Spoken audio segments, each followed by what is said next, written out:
So I thought, since we stopped with the archive, I would like to go on with the archive in presenting. First of all, I wanted to show you some images. And first, in a minute, we put down the light, by which I said yesterday, École Normale, this French artist. And then I would go into a paper which is called The Crypt of the Gaze. And again, you will get it. Which is about one specific work. And this is the work by Victor Burgin. He did on the archive, which is called Voyage to Italy, which is I think, surprising work. And I will say more to this later on. So we have to. Could you put at least there, so you can see the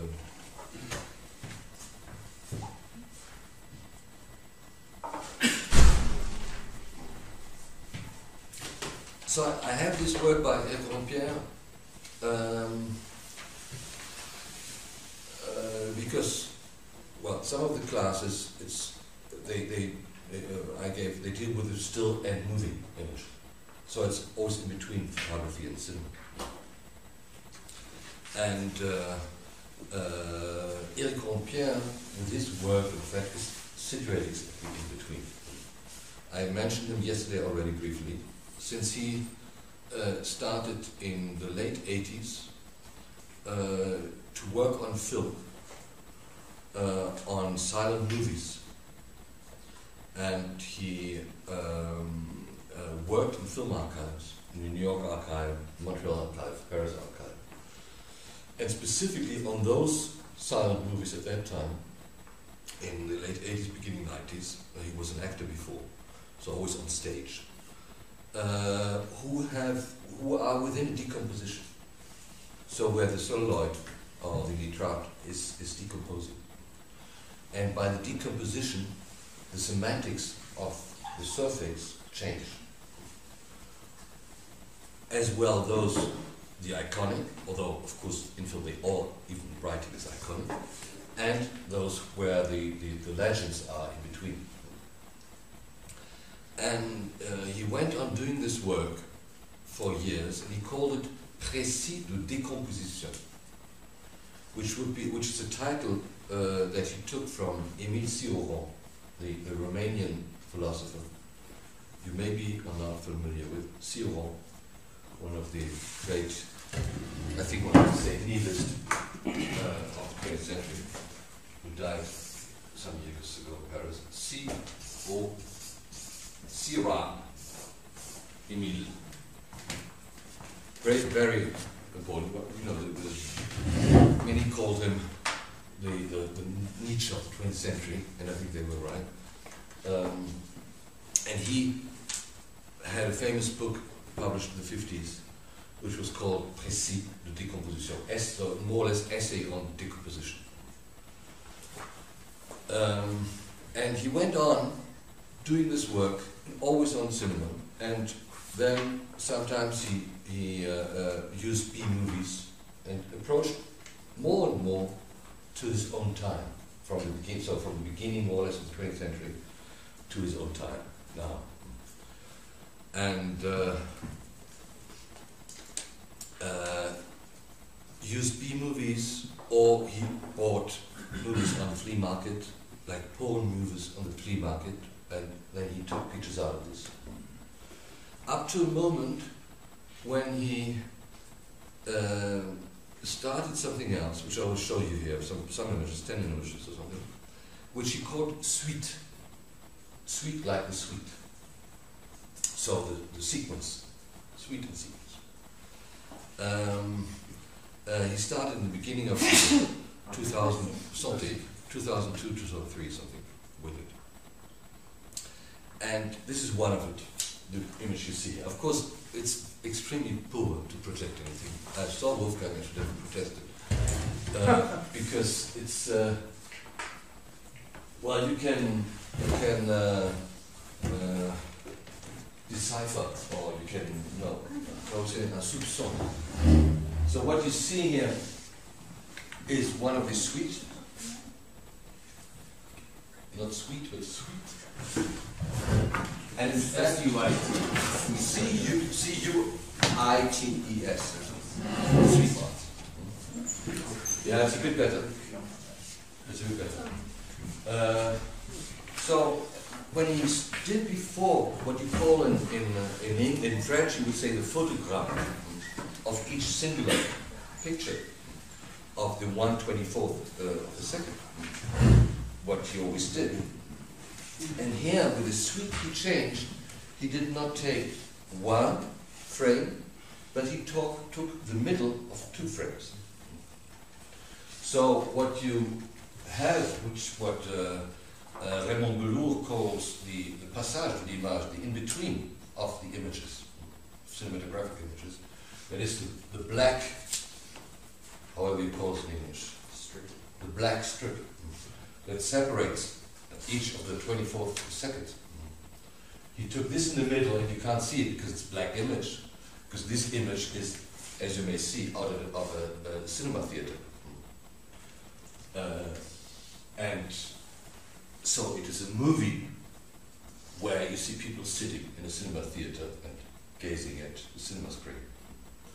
And the light in which they are in is the light from the screen, like the Sugimoto images of the theater, movie theaters. So it's in between. So in fact, the whole image is an inversion, because they in fact are sitting up there, upside. So this is the way he constructed the whole series, which I think is a brilliant analysis of the cinematographic apparatus he did. And of course this I like particular because you think that Lenin is sitting there, Pinochet somewhere here, and it's the gazes are of course illuminated by what they see, we do not see, in a fascinated direction. So here you can see it more clearly.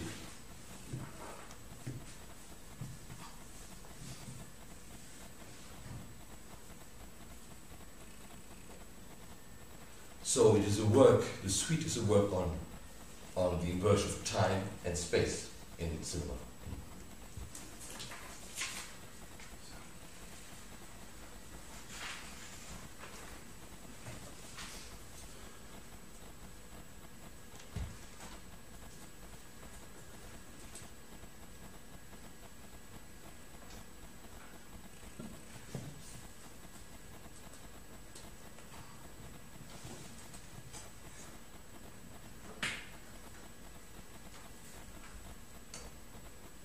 This obviously is out of a porn movie.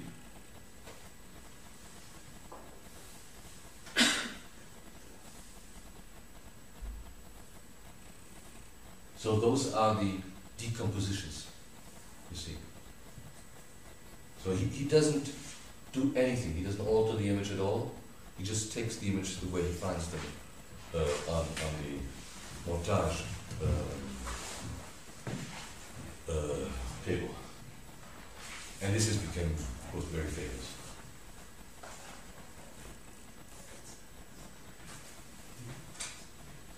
It's called compulsion.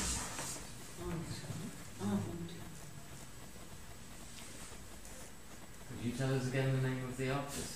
I wrote it up here. Ronde de pierre.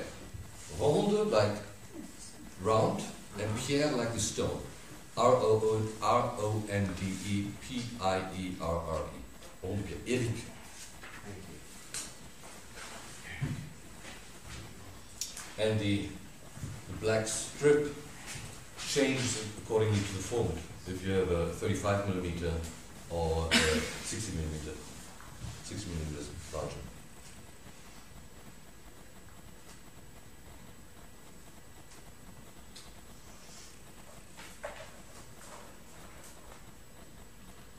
The This one is called The Nuns. The Nun.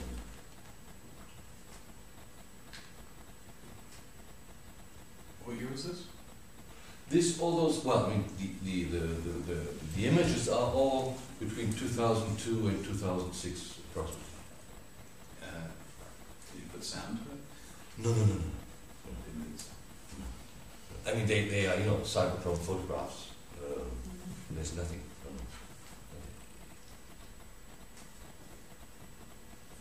Le billet.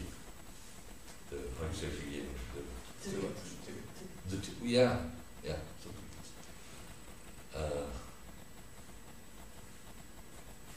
Of course, you may think of famous painting of the death of Marat with the billet. So it's very associative, of course, with any work of art is.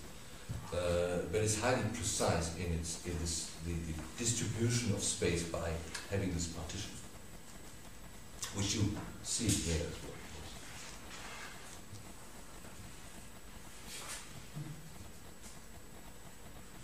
These are for the movie, but when I exhibited the works in Berlin, the guardian of the museum, after the people had left, he took a, how do you call this? An Eimer. Bin? Yeah? A bin? A bin? Trash can? Bin. Trash. Yeah, something like this, and put it under the image.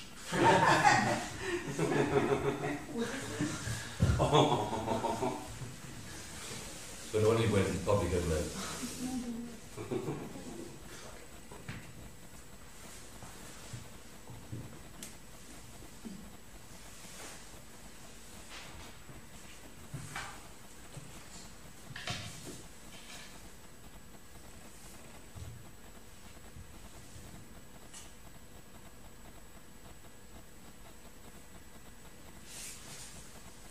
Funny enough, this is the one which was mostly sold.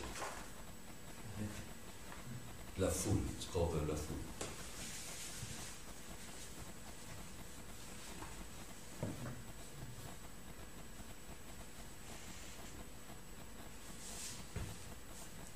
They're always subsequent frames. They're always, yeah, there's no manipulation. So this is why there's nothing, no altering, and always with this principle that in description. So it's 1/48th of a second each. Okay. So strange, right?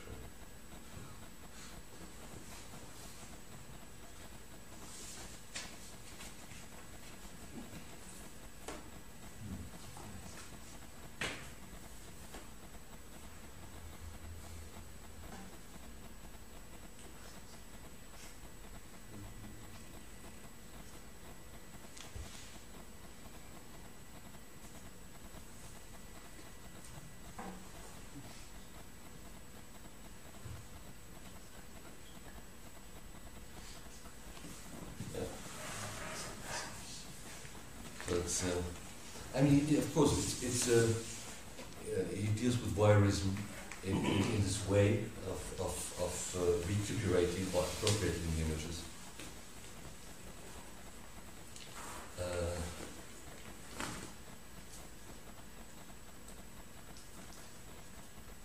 And it's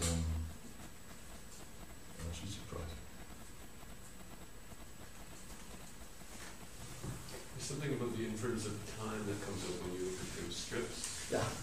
So well, It reads a little bit like a comic book in that there's a large space between the two moments. It seems like there's some kind of large transference that happens. And or when you have the strip itself sort of infers a time, Yeah. like an eye. Well, it does. It does as well, yeah, It does. technically. You know, I mean, it's you can call this an analytical work. It's striking by, for me, it has always been. I mean, the first one I showed with Exit. This is En sortant du cinéma. In fact, this is the one which is most striking for me. But it tells you in one image everything what is about cinema. And it's so simple. It's absolutely simple. So, this was just a kind of warming up.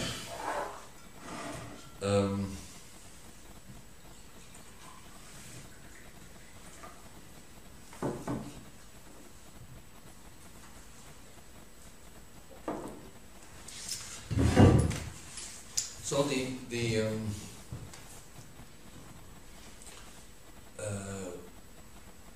the series of exhibitions and books I did in Montreal, as I told you, was called Tangent.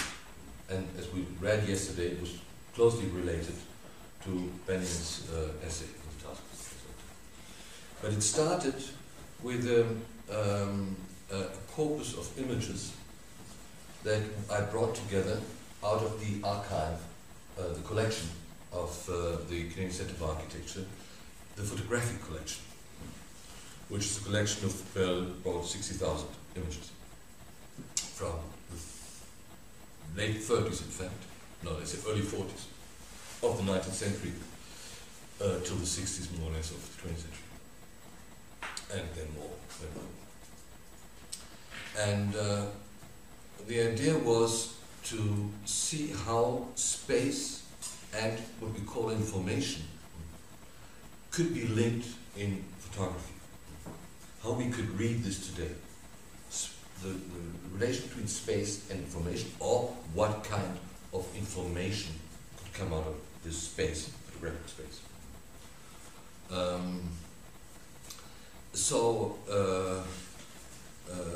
I made a corpus of roughly 250 images in 2002 or something, and sent to 4 artists, and there were 10 in total. There should have been 10 in total. The database, and then they came to the archive in Canada and went into the archive. They had chosen some images before, and based from those images, they went through to other images in the archive. So they were free to choose everything.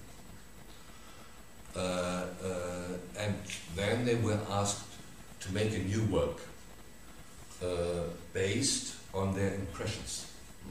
So their impressions that they have had in working in the archive. Not necessarily linked to the specific, or to one specific image. So it's not a re-photography, something, but to the impression in general of the archive. And Victor Burgin, in the beginning, chose those works I had shown to you this morning, Le Grand Classeur Mécanique. And this is why we went to Prague, to see if the classeur was still there. And it was. But it turned out to be too difficult to make this work, because it's a high security space, and so you couldn't really make a film. So you went back and found an image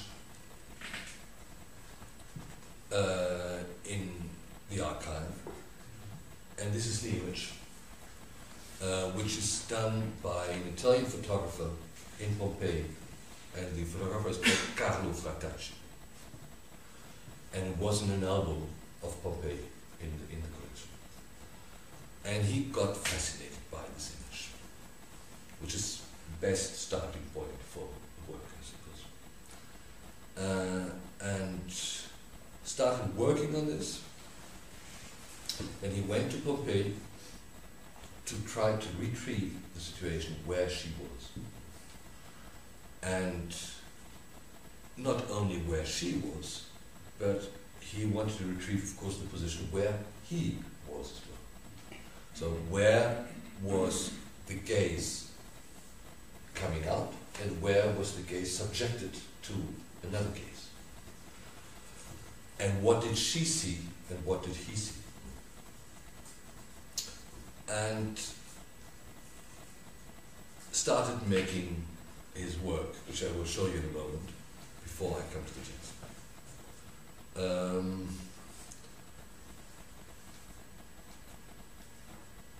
And I suppose mostly one work prior work was important for Victor. And if you know his, I don't know if you are familiar with the artwork of Victor Burgin. He is a theoretician and an artist. He was mainly an artist in the 60s. He was called the father of British conceptual art in the late 60s. And then strongly worked in the Westminster University in London on photography. Thinking Photography was an important book. And then on the production and construction of fantasies in photographic images or in video. And has been teaching a long time in California in Santa Cruz. And then at Goldsmith. And now artist only, because he retired from university. But he has always linked psychoanalysis, and in a different way, as I yesterday, because he has been doing his analysis for 30 years, and theory, psychoanalytic theory and art, or an artistic practice. And did a work I will refer to in the 80s, which is called photographic work, which is called Gradiva. Gradiva. Gradiva. And Gradiva, I will refer to this later, but I want to tell you this before. Gradiva is a figure taken out of a novel by somebody called Wilhelm Jensen, which was Jensen, Jensen. You should read it, it's a great novel in a certain way. Published at the beginning of the 20th century and became famous by Freud's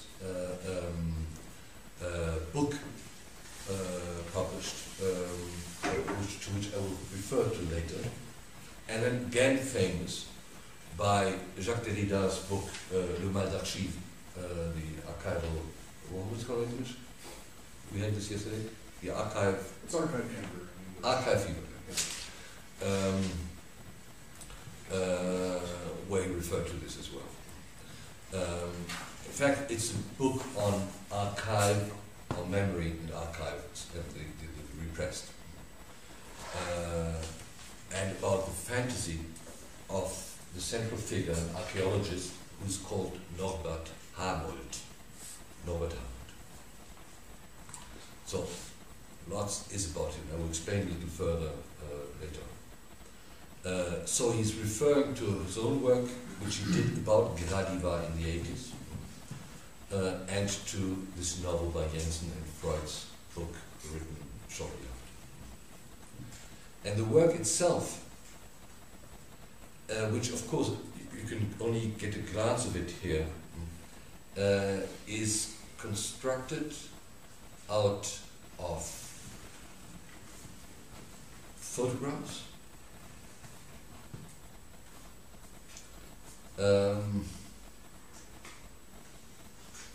which I can only give you an idea.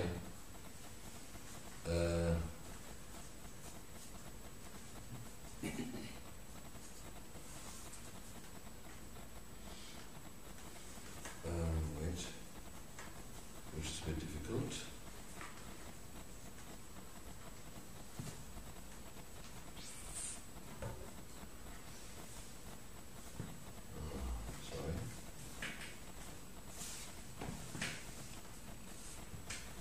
I can't see everything here on the screen, it's my problem. No, no. Okay, there they are.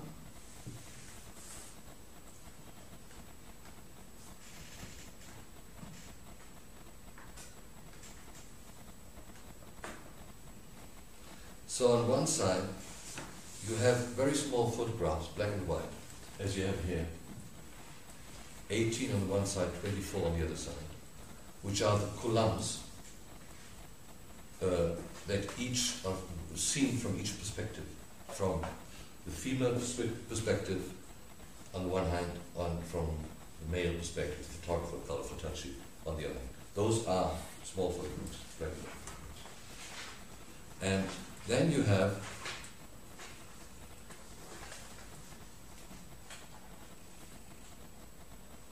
two videos which are brought together, and one is seen from her position, and the other one is seen from his position. And there is music to it from a Monteverdi opera, and a text taken out of Rossellini's film Voyage to Italy. This gave the title. And now I should, because I don't see everything here, this is my problem, how do I start the movie? Must be here. You just hit your bar. The top bar. You're trying to play it? Spacebar. La présentation.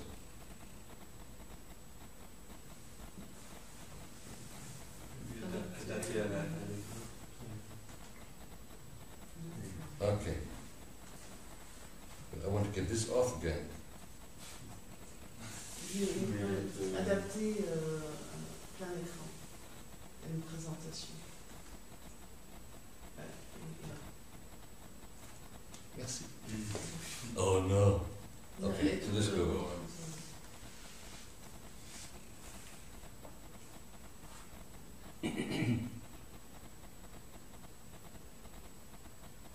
So this is her position.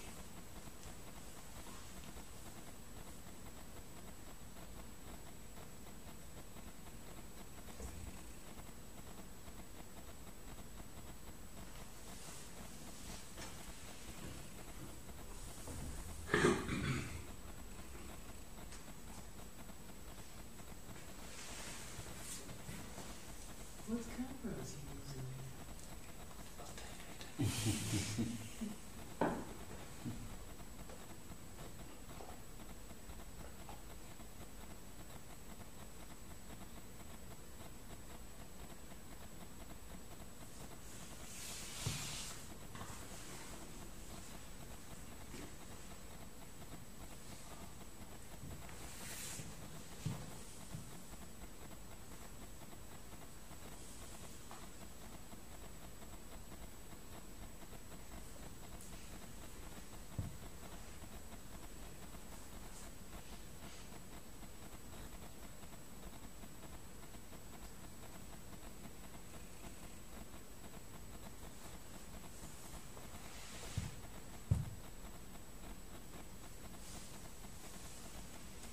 Okay, so this was her from her position, from his, from her, and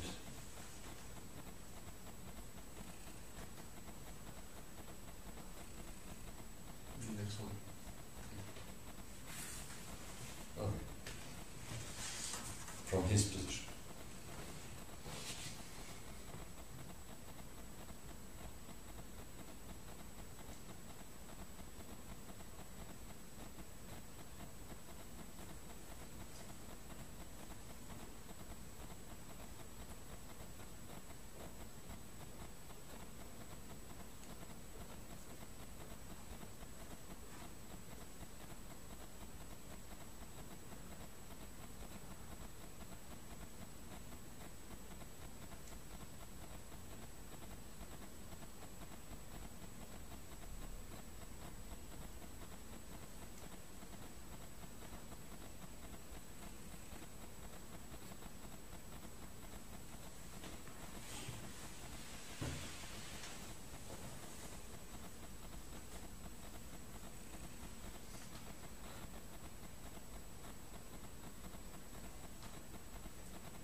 I will show you, afterwards I will show those two movies again, so you can get this surprise. And I'll tell you doing how to do it.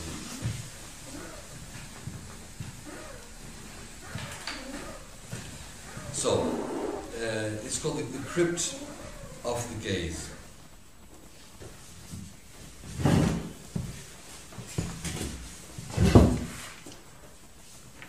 Between 1929 and 1932, Walter Benjamin gave a series of radio lectures for children, in which he addressed not only his chosen theme, but also the fact that the time horizon of the lectures on radio was determined by the medium of radio itself. Benjamin explained that just as a chemist puts gram after gram on the scales when making up a prescription, so in the case of his lecture, minutes would be weighed, so that they would be precisely distributed to achieve the right narrative in the given time of a broadcast. His last lectures in 1931 and 1932 were devoted to past catastrophes. The Lisbon earthquake, the Firth of Tay railway bridge disaster, and the destruction of Herculaneum and Pompeii. On the 18th September 1931, on Berlin radio, Walter Benjamin could be heard saying this about the eruption of Vesuvius in 79 after Christ, after Doom's. Quote Benjamin: "To the same extent as it was for the people then, the annihilation of a blossoming city, Pompeii, for people today, it was the preservation." So again, to the same extent as it was for the people then, the annihilation of a blossoming city, for people today, it was its preservation. End of quote. To see an event of preservation in an event of destruction sounds like an uncanny inversion. Benjamin's attention was drawn to the impressions and imprints left behind by people in the rain of ash, as their decay left hollows which would form the basis for a future memorial by allowing plaster casts to reconstruct 2 millennia later the agonal departure of a whole city. That burying a life of life brought to light completely sharp and true to life images of people who lived more than 2,000 years ago. And you've certainly seen those plasters. There's a whole series of photographs when you see them partly when you have, I don't know, in Rossellini's film Voyage to Italy, when they are making the excavations, and you see they're putting the plaster in there, in the hollow spaces of Pompeii, and then which were filled by people when the ashes cut down. So it's a mold, like an artistic mold for plaster for sculpture. And Giorgio Somma in the 60s of the 19th century made a whole series of photographs. The most famous became then this dog, this plaster dog. It's a dog which is in fact trying to get out. Since the first excavations in the 18th century, Goethe described his visit to Pompeii in March 1787 as a strange, partly unpleasant impression of this mummified city. And then in the course of the 19th century, after the invention of photography, this uncanny proximity to life of what had been removed provided material from many Pompeian items, the best known of which are surely Théophile Gautier's Aria Marcella, Souvenir de Pompeii, and the novel by Wilhelm Jensen, Gradiva, ein Pompeianisches Fantasiestück. from 1903, which gained fame mainly because of Freud's interpretation of it. Artists and photographers have also visited Pompeii. The latter have filled albums with images of the excavations and have provided a mise en abîme with each and every photograph of destruction and preservation, including that form of preservation generated by their own medium, which is photography. In Roberto Rossellini's film Viaggio in Italia from 1953, the camera shows how the alienated married couple, Catherine and Alexander Joyce, witnessed the excavation of the two Pompeian bodies lying close together. Victor Burgin alludes to this scene, which he combines with fragments of dialogue from the opening sequence of Rossellini's film in his voice-over script for his video work Voyage to Italy. Burgin's first encounter with Pompeii was literary. His reading of Freud's essay on Jensen's Gradiva resulted in 1982 in a work of the same name, 7 photographs, each with a subscription, together forming Burgin's laconic retelling of the story told in the novel. In Jensen's story, a young archaeologist, Norbert Hanold, falls in love with a Roman relief, a tomb memorial of a young woman with an unusual gait. Back in Germany, Hanold acquires a plaster cast of the relief and hangs it on the wall between his bookshelves, in just the right light, as it says in the novel. He calls the woman Gradiva, the moving or striding one.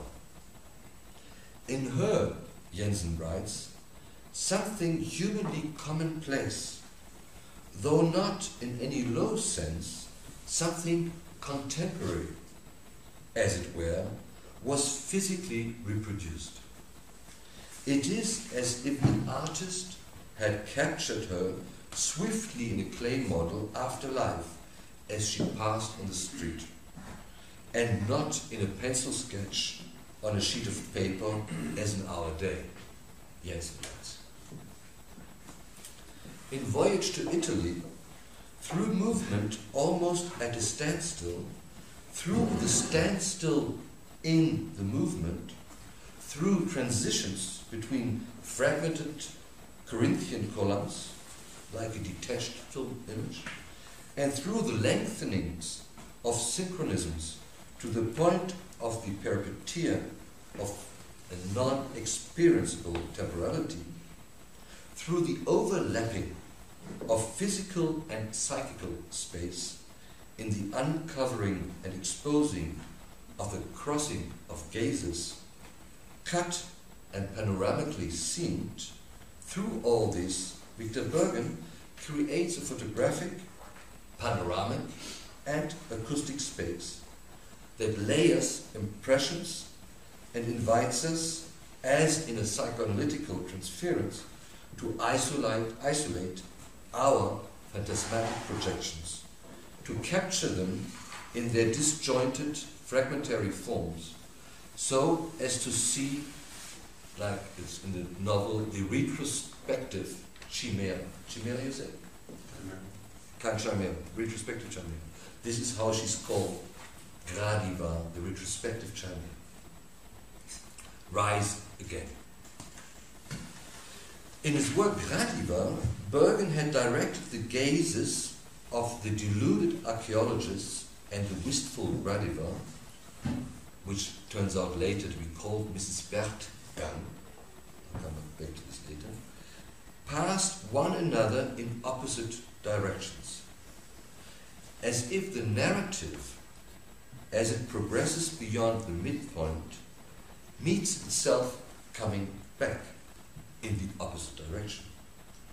Bergen puts time in the gaze, in the female and in the male gaze, taking the gaze out of the coordinates of Euclidean space and into psychical space. We know from Freud that time does not count in psychical space. Freud speaks of the timelessness of the unconscious. and of the fact that if the linear model of time gives way to any model at all, then it gives way to a cyclical model of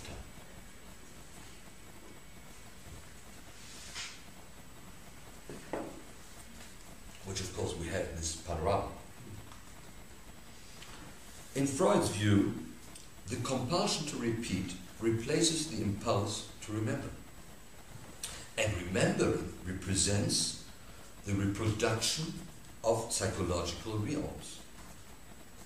Burgin's treatment of the photographic and the filmic image is in this shifted temporality of reproduction. His photography is the crypt of cast gazes. It assimilates traces of space and releases the gaze into the time of a lasting future, as an uncovering of what has been buried. Moreover, it does this on the threshold that it itself constitutes, since in the panorama, what is now perishes hopelessly in what is to come. So what is now perishes hopelessly in what is to come. And yet, repeatedly, approximates to the original. If you are not familiar with the work of Burgin,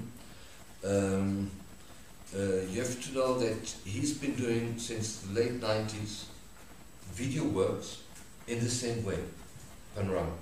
That is, they are not video. So they all, you haven't seen now, I'll show it again later. I apologize, I was walking. It's a,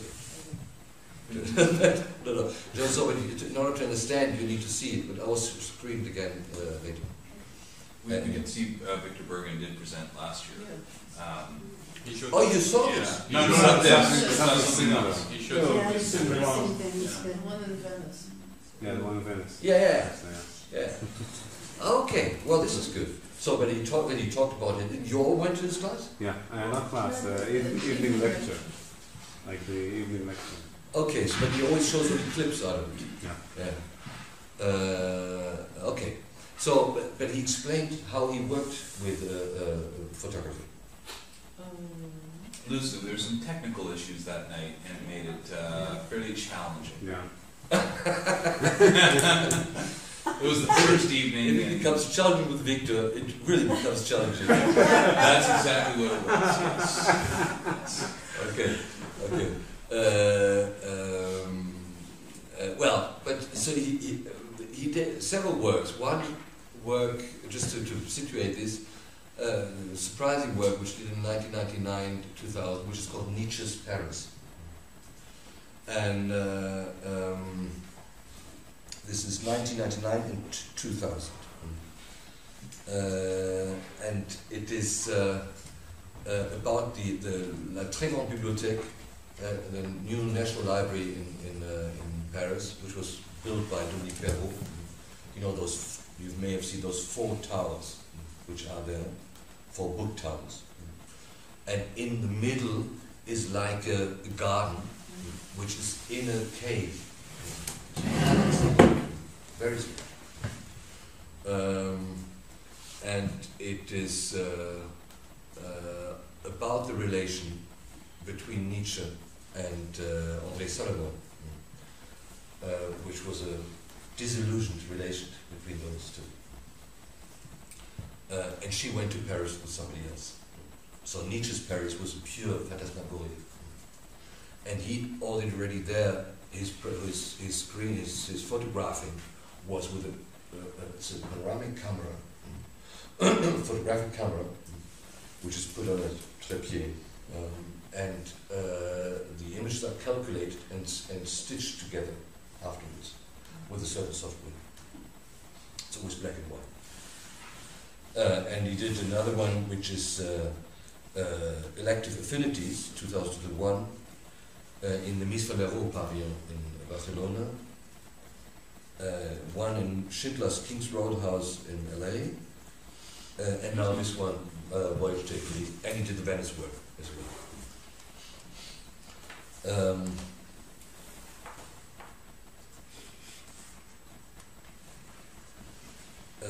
So all those videos, entre guillemets, are, so to speak, sewn together from images, still images, joined in the filmic sequences, made with a digital still camera, and the resulting curvilinear perspectives are corrected and animated then in software.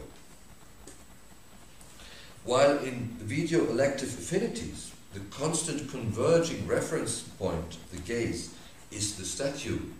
And if you have ever seen the Mies van der Rohe pavilion in Barcelona, if you imagine this, it has been reconstructed.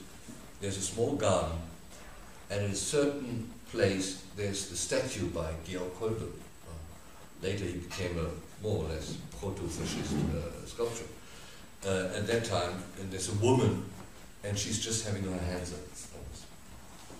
And she's determined. She is a determinating factor for the architectural effect. And there, in this elective affinity video, Burgin uses her as reference point, like here, the woman is the reference point. So, while elective affinities, the constant converging reference point of the gaze is the statue by Georg Kolbe, the woman with her arms raised to shield her face from the sun. In Voyage to Italy, Burgin places a woman in absentia at the origin of both the photographic and the photographed gaze. In an album entitled Principale Vue de Pompeii, by the Neapolitan photographer Carlo Frattacci, I'll show it again, dated 1864.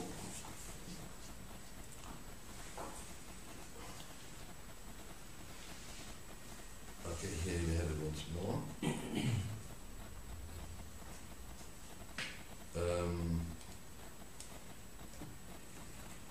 If you do the diaporama and then just don't move the mouse, that will go away. I will not touch it. But I have to get this arrow away.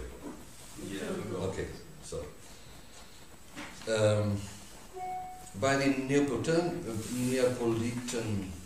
photographer Carlo Frattacci, dated 1864, found in the archives of the Klein Center for Architecture in Montreal, there's a picture of a woman whose clothes give her the appearance of a modernist comb, in contrast to the Corinthian columns beside her. The skirt of her dress is greatly inflated by the crinoline. Over it she is clasping the pelerine tightly to her breast, so that her arms and legs are concealed. Her head seems small, as if representing only the tip of the comb, half of it concealed by her wide-brimmed sun hat. Resembling, in fact, a geometric figure, her appearance serves merely to illustrate the spatial proportions of the forum of the basilica, skirted on both sides by 12 fragmentary Corinthian columns. And yet she embodies, as does the photograph, the fundamental question raised by the archaeologist Robert Hanold, the question of the nature of the physical appearance of a being who is both dead and alive, although the latter only in the witching hour of midday. In the novel, she appears only to Hanold in Pompeii on midday, which is a coincidence.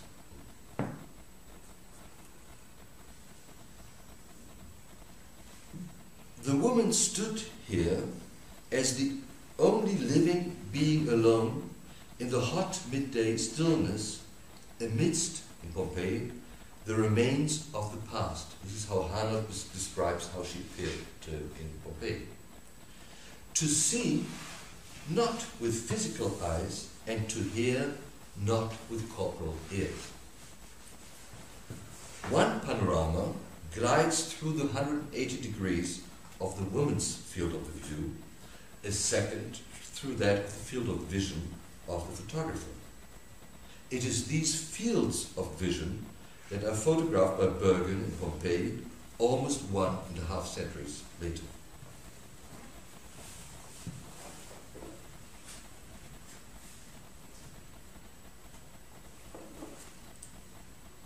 Wherever the eye roams, it finds nothing but walls and sky, says Walter Benjamin with reference to Pompeii, as being the largest labyrinth, the largest maze in the world.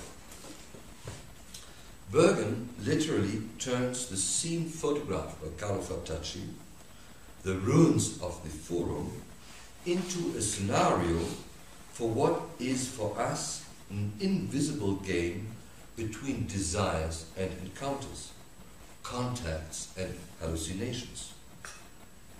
In his article, The Ruin of 1907, the year, in fact, in which Freud wrote his Gradiva essay, Georg Simmel, the sociologist Georg Simmel, wrote that architecture was the most sublime victory of spirit over nature. Whereas The Ruin, by contrast, a sad nihilism, embodied the failure of the spirit against nature. The Ruin, however, is the site of the origin.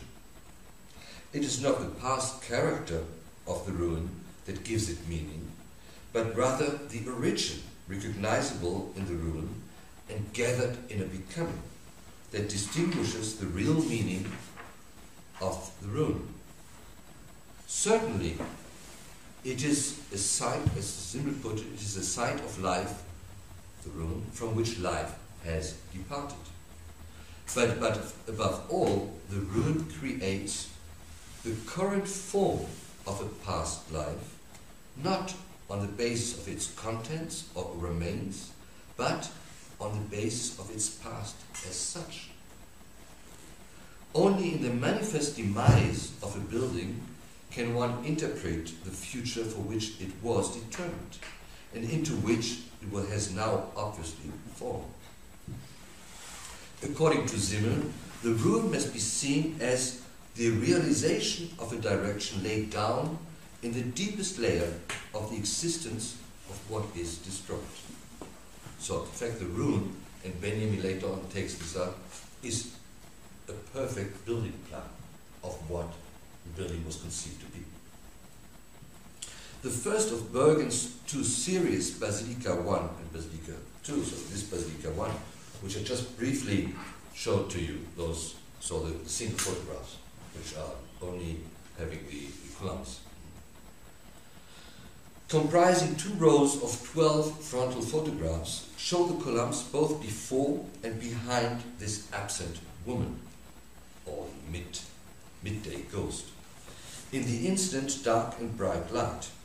The filming, in fact, shot reverse shot, so as to inscribe a secret into what is looked at, something seen into what is invisible. It is in the tension of this opposition within the insignia of a present that the end of a becoming was accomplished, and tarries until now as a becoming end. In Burgin's finite infinite mirrorings, the photographic itself also befalls us. In its continuous movement towards lasting decline, photography as the only promise that has ever given birth to a nihilism draws us into the consolation of the past and the coming as past. And in the apparent stillness of the image, even what is most concealed is willed up into an event. Photography as disaster. And as we know by Maurice Blanchot, the disaster ruins everything, all the while leaving everything intact. If the panoramas give the impression of an extended synchronism, then the individual photographs mark distinct sections of time and fracture the stone horizon.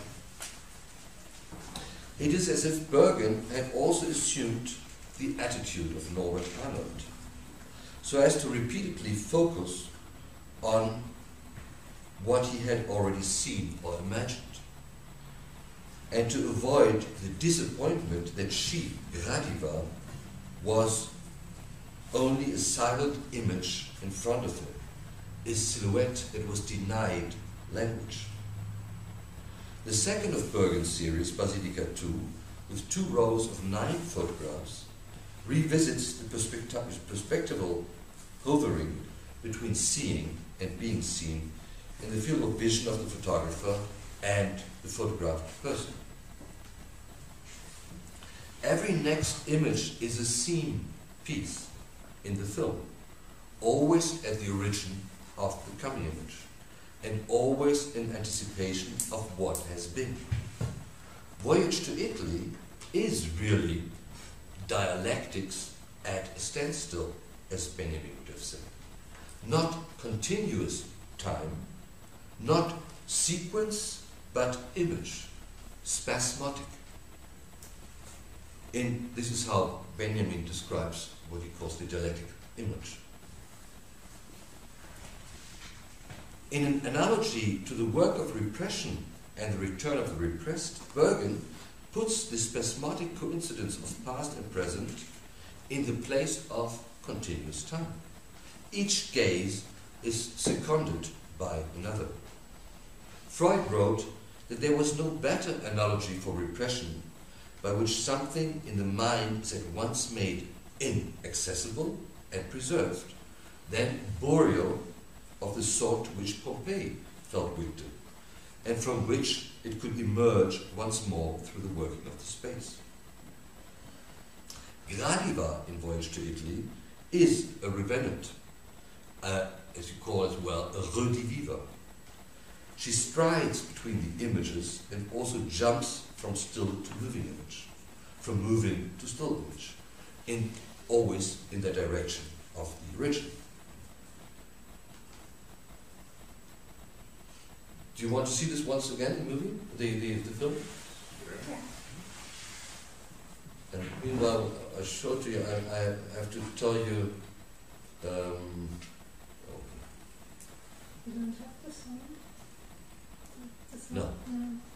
Well, the sound is, no, I mean, this is just like, it's a clip, really, it's not the word. Because the sound you have to enter, it's a video box, a black box, and you have a voiceover, and you have an extract from Mussolini's Voyage to Italy, and a piece of dialogue as well. So it's really only giving one impression here.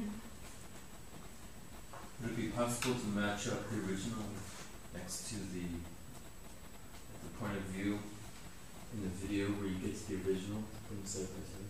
The Carlo Fatacci image? Yeah. What do you mean? Well, when you can see it right away. POV, the same angle in the video, you just put the two next to each other. I don't know if you can find them both. No, one's a video, one's an image, right? Yeah. So, I mean, well, you know, I can, if you like, I can stop it at yeah, that's what I mean. Just stop it, pause it, and put the two next to each I can try, Okay. but it's easy to find. Because nothing has changed. Okay. Nothing.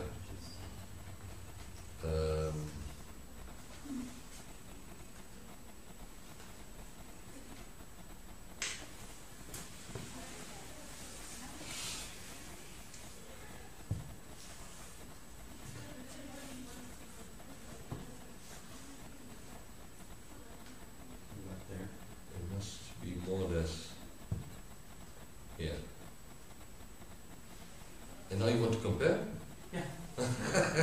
We'll just close the, minimize the. How do I do this?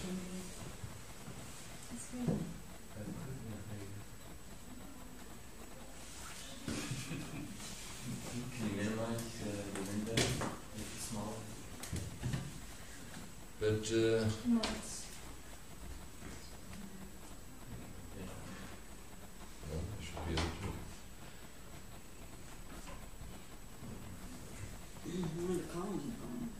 it is this one, oops. But as you see, the column has changed. Yeah.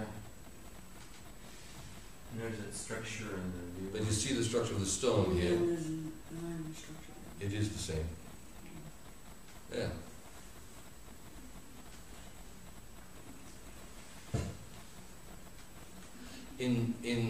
Okay. Mm-hmm. Yeah, thank you.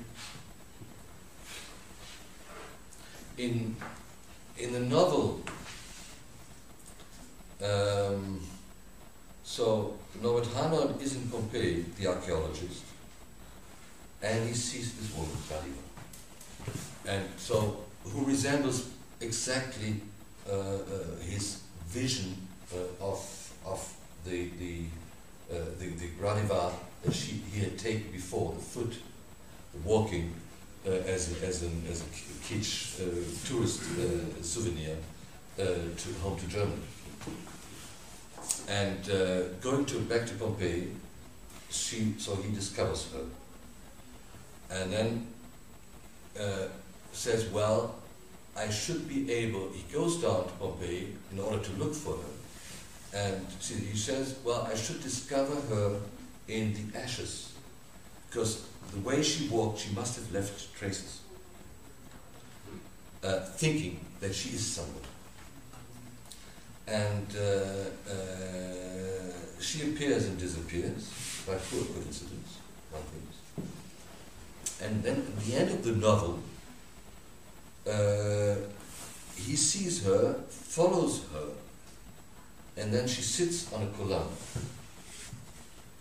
And he approaches her, the ghost, the midday ghost, and suddenly she speaks in a very curious German dialect to him, and which he thinks he's hallucinating. And then there's a fly coming,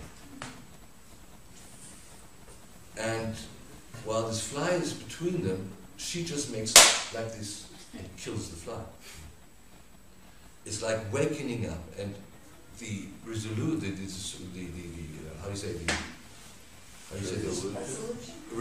or whatever of the story is that she in fact is a woman who fell in love with him. They come from the same city in Germany, and she followed him. And she, knowing that he was an archaeologist, wanted to try to seduce him as coming from former times. So very banal story, great story, very banal. In fact, it's the way it ends. And of course they get married, and that's it. And this is not, of course, what Freud was interested in, but Freud was interested in everything before. So the way this hallucination was built up.